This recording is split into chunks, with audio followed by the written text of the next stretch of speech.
Cognitive behavioral therapy has been proven to be effective for a wide range of psychological experiences.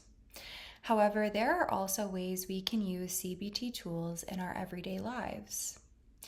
To understand how we can integrate this into our daily thoughts, we should first go over what CBT actually is.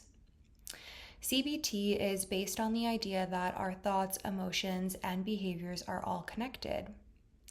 When we change the way we interpret a situation, we can often change how we feel and how we respond to it. CBT treatment usually involves the therapist and the client working together to identify and change unhelpful thinking patterns.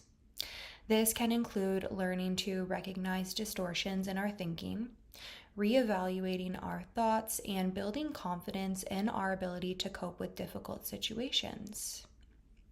The first step to utilize CBT tools is to become conscious of your thoughts.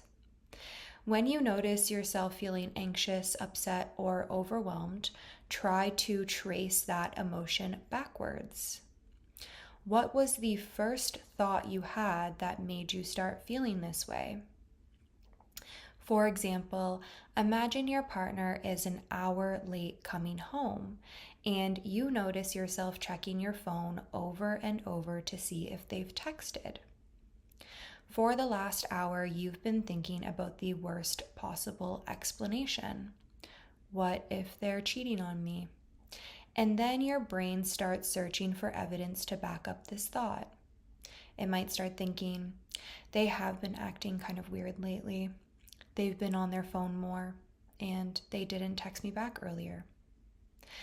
Suddenly, what started as one possibility has turned into what feels like a very convincing story. And this is where we can use a CBT tool. Instead of immediately asking, how do I stop thinking this? Try asking, what evidence do I actually have that this thought is true? And then, what evidence do I have that it might not be true? You didn't discover that your partner is definitely not cheating, but you can separate what you know from what you're imagining.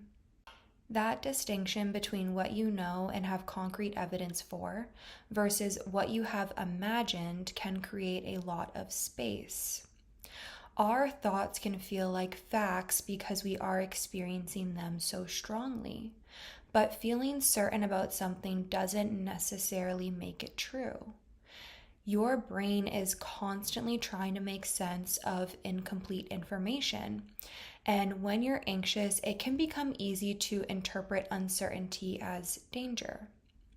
So rather than immediately believing the story your mind has created, you can try to pause and ask, is this a fact or is this an interpretation? What evidence am I using to reach this conclusion? Am I considering other possible explanations? Maybe they are cheating, or maybe they're just stuck in traffic.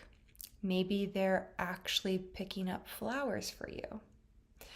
You don't have to convince yourself that the most positive explanation is true either. That's not really the point. The point is to recognize that you don't actually know yet. And sometimes the most helpful thing you can tell yourself is, I don't know right now. Because CBT isn't about forcing yourself to think positively. It's about learning to think more accurately. And you can start practicing this in everyday situations. The goal isn't to never have any negative thoughts because you're going to have them at some point. The goal is to become the person who can notice a thought without automatically becoming convinced by it. Because you don't have to believe every thought that your brain produces. You can question it, you can examine it, and you can choose what you want to do with it. Thank you so much for watching my video. I hope it helped at least one person.